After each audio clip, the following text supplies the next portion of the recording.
Assalamualaikum warahmatullahi wabarakatuh. Para pemirsa, sahabat wargi-wargi Cimahi yang saya cintai, bertemu lagi dengan saya, Kakak Nurul. Kali ini kembali lagi saya akan membahas konstelasi politik dan perkembangan politik di Kota Cimahi, terutama menjelang pemilihan kepala daerah langsung secara serentak yang akan diselenggarakan pada tanggal 27 November tahun 2024. Nah, apa saja informasi-informasi penting yang akan saya sampaikan? Simak videonya sampai selesai.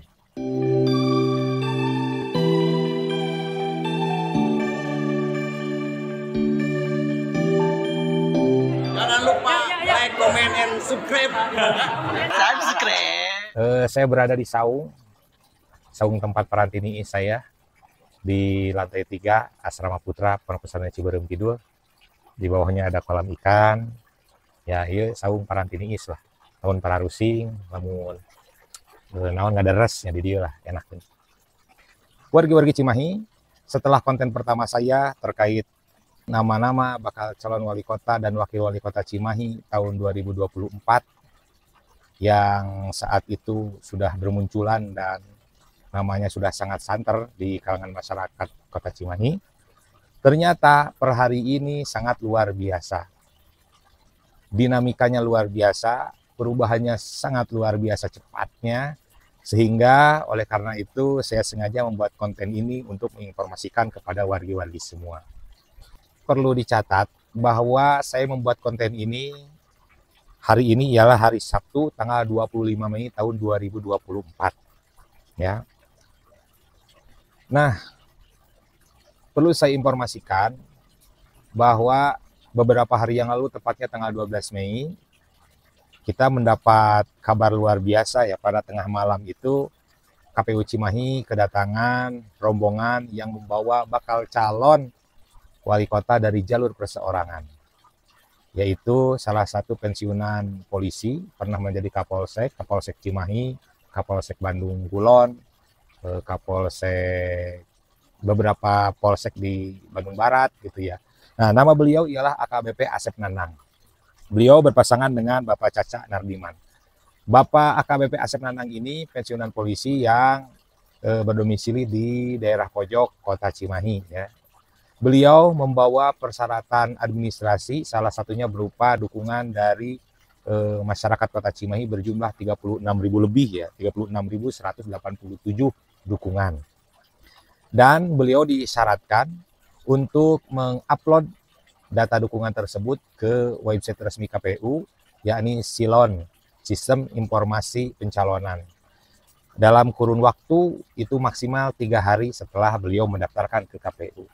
Namun sangat disayangkan sampai waktu habis 3 hari itu pasangan ini hanya mampu mengupload data ke Silon hanya 6.000 dukungan. Sehingga secara otomatis beliau dicoret atau tidak memenuhi syarat TMS ya di KPU TMS. Jadi beliau tidak bisa meneruskan perjalanannya untuk mengikuti kontestasi di Pilkada Kota Cimahi melalui jalur perseorangan. Nah, jadi dapat dipastikan Pilkada Kota Cimahi tahun ini itu tidak ada dari jalur perseorangan karena satu-satunya calon melalui jalur perseorangan itu sudah tidak memenuhi syarat. Sehingga hanya calon dari partai lah yang akan berkompetisi di Pilkada Kota Cimahi tahun 2024 ini. Para wargi-wargi sekalian yang saya cintai, seperti yang telah dibahas kemarin pada konten saya sebelumnya, bahwa calon yang bermunculan itu begitu banyak. Akan tetapi sungguh luar biasa sekarang sudah makin mengkerucut.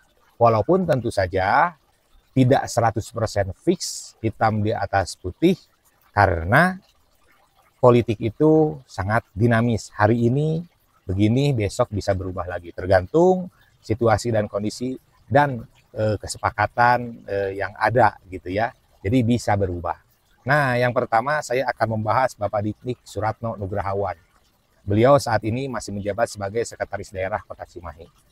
Walaupun pada konten yang lalu sempat saya informasikan bahwa beliau hampir dipastikan akan dicalonkan oleh Partai Golongan Karya dan Partai Demokrat, akan tetapi pada hari ini berubah, ya, berubah.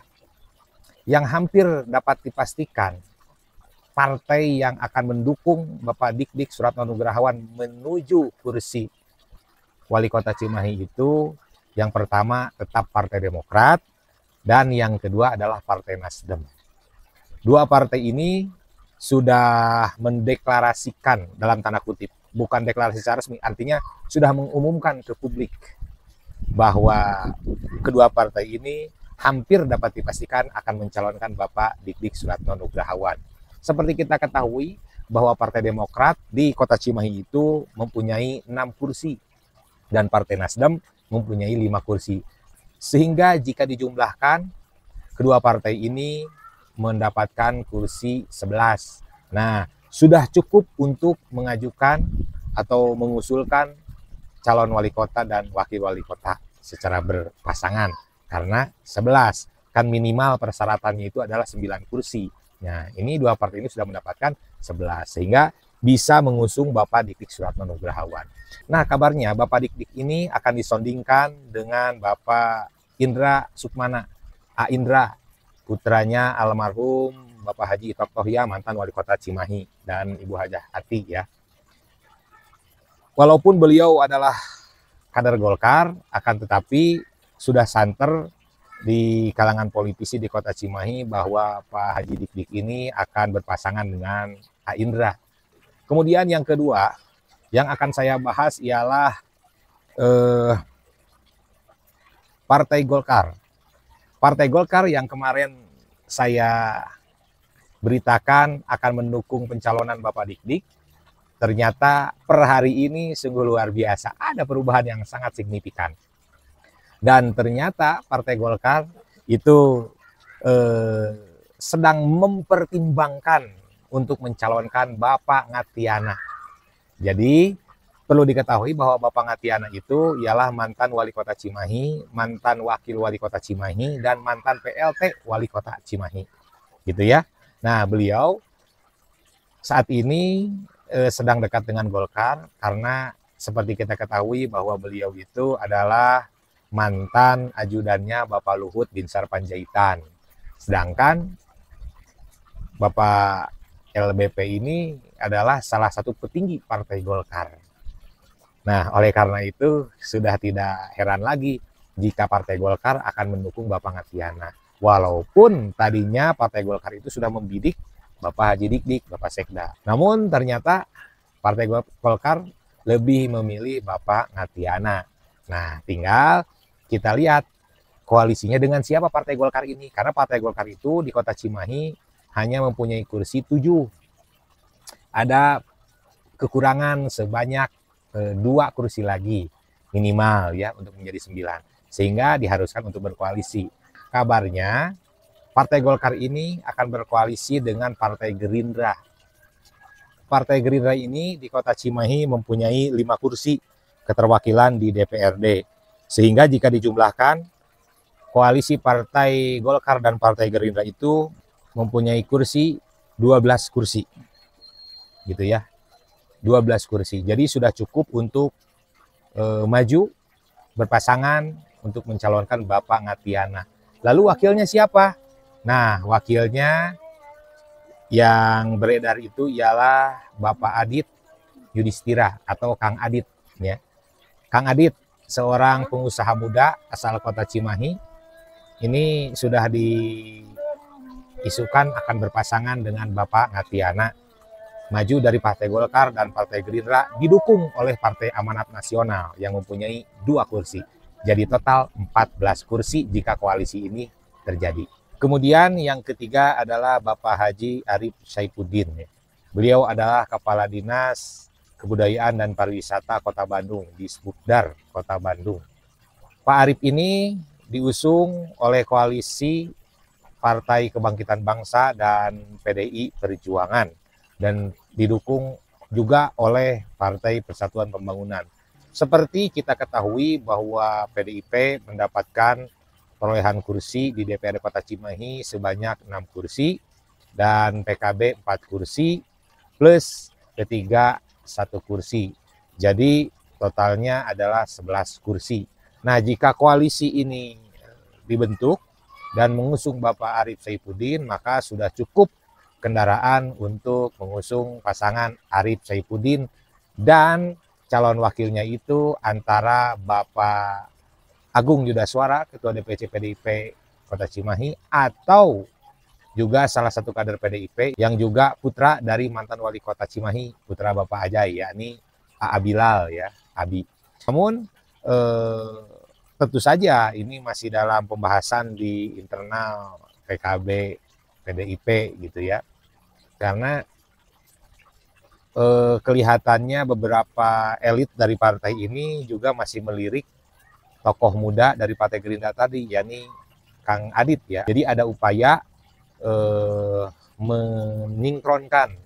mengawinkan antara Haji Arief Saifuddin ini dengan Kang Adit gitu ya. Nah itu sudah 3. Yang terakhir, yang keempat adalah pasangan dari Partai Keadilan Sejahtera. Seperti kita ketahui bahwa PKS di Kota Cimahi itu sudah leading, bisa mengusung pasangan calon wali kota dan wakil wali kota tanpa berkoalisi. Karena batasan minimal 20% kursi DPRD Kota Cimahi itu didapatkan oleh Partai Keadilan Sejahtera, sehingga PKS tidak perlu berkoalisi lagi gitu ya. Dari internal PKS ini ada 2 calon ya. Yang pertama Kang Bagja Setiawan, yang kedua Kang Ahmad Zulkarnain. Kang Bagja Setiawan saat ini masih menjabat sebagai anggota DPRD Kabupaten Bandung Barat dan menjabat sebagai Ketua Komisi 4. Dan Kang Ahmad Zulkarnain atau Kang Ajul saat ini menjabat sebagai Ketua DPRD Kota Cimahi. Nah, jika dipasangkan maka calon wali kotanya itu ialah Kang Bagja Setiawan dan wakilnya ialah Kang Ahmad Zulkarnain. Nah, jadi itu prediksi saya. Jika ini tidak ada perubahan yang signifikan atau begitu berarti, dapat hampir dipastikan bahwa pasangan calon wali kota dan wakil wali kota yang akan ikut berkompetisi di Pilkada Kota Cimahi tahun 2024 ini akan muncul 4 pasangan calon. Yang pertama, Bapak Haji Dik-Dik Suratono Nugrahawan berpasangan dengan A.A. Indra, didukung atau diusung oleh Partai Demokrat dan Nasdem. Kemudian juga Bapak Ngatiana berpasangan dengan Kang Adit, didukung atau diusung oleh Partai Golkar dan Partai Gerindra plus Partai Amanat Nasional.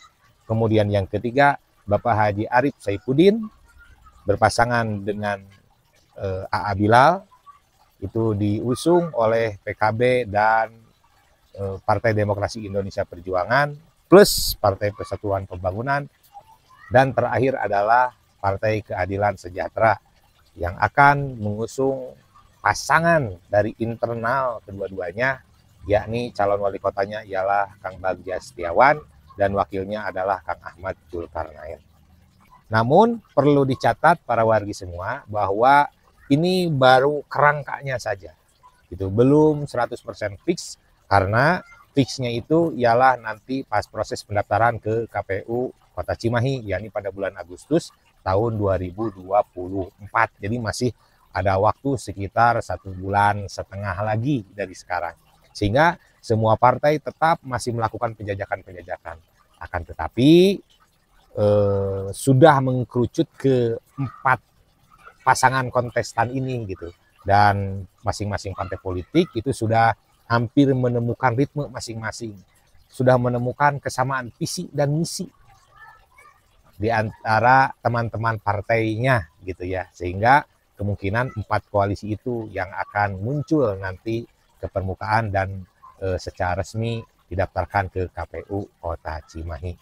Nah begitu saja para wargi sekalian informasi yang dapat saya sampaikan per hari ini. Nanti kalau ada update terbaru insya Allah akan saya kabarkan kembali ke para wargi sekalian. Karena durasi sangat terbatas, tidak bisa panjang-panjang, ngeditnya capek, idenya ngeditnya capek. Demikian dari saya, wallahul muwaffiq ila aqwamit thoriq. Wassalamualaikum warahmatullahi wabarakatuh.